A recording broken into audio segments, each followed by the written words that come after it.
आज आम झीर बर्थडे थी से आसी कांजियाफल मठ को बंधुबांधव सहित पिला सहित आम सेलिब्रेट कलु। चलते देखिए केक कटा केक कटा स्टार्ट हो गला।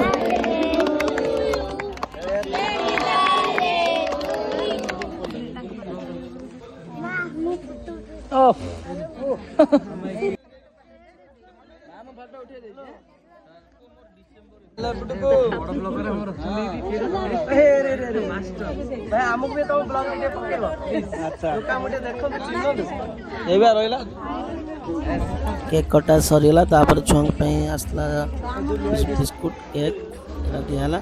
फास्ट छुआ कि आम भोजी भी आयोजन होता भोजी खाई सारी से वीडियोटा मुझे पारनी आपर भोजी खाइला समस्ते केक कटाला बिस्कुट दिहला और लास्ट सब फोटो उठे घर को पलि आस।